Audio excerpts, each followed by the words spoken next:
लोग आगे निकल गए और मैं यहीं का यहीं रह गया। बाबा मुस्कुराए और बोले, बेटा, अगर तू अपने बीज को पानी देना छोड़ देगा तो क्या वो पेड़ बन पाएगा? लड़का चौंका। मतलब? बाबा बोले, चलो मेरे साथ चलो। दोनों जंगल की ओर निकल पड़े। थोड़ी दूर चलने के बाद बाबा ने उसे एक बीज दिया और कहा, इसे यहां बो दो। लड़के ने वैसा ही किया। बीज को मिट्टी में दबाया और पानी डाल दिया। बाबा बोले, अब रोज सुबह इस बीज को पानी देना जब तक इसमें कुछ उग ना जाए। लड़के ने सोचा, इतना आसान काम है, कर लूंगा। वो रोज आता, पानी डालता, इंतजार करता, लेकिन 1 हफ्ता बीत गया, कुछ नहीं होगा। 2 हफ्ते, फिर 1 महीना, फिर भी मिट्टी जस की तस। लड़का परेशान हो गया। बाबा से कहा था कुछ उगेगा, पर यहां तो कुछ भी नहीं। फिर भी उसने हिम्मत नहीं छोड़ी। हर सुबह वो आता, पानी डालता, मिट्टी सींचता। 3 महीने बीत गए।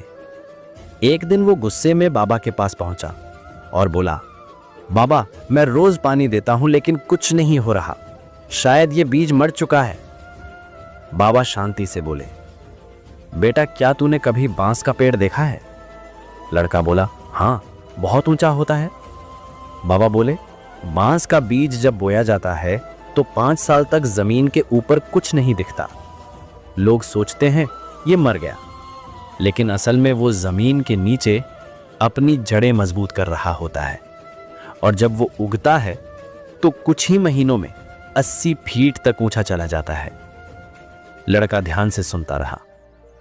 बाबा बोले, तेरी मेहनत का फल भी वैसा ही है बेटा। अभी कुछ नहीं दिख रहा क्योंकि ऊपर से कुछ नहीं उग रहा, लेकिन तेरी मेहनत तेरी जड़ें मजबूत कर रही है। लड़के की आंखों में आंसू आ गए। उसने बाबा के पैर छुए और बोला, अब समझ आया बाबा, असली बीज तो मेरे अंदर बोया गया था, धैर्य का, भरोसे का और मेहनत का।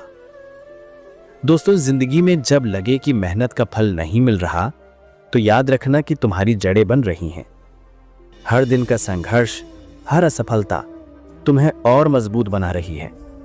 कभी हार मत मानना, क्योंकि जिस दिन तुम्हारी मेहनत उगेगी, दुनिया ताली बजाएगी और कहेगी कि देखो, यही है वो बांस का पेड़ जो सालों तक झुका रहा।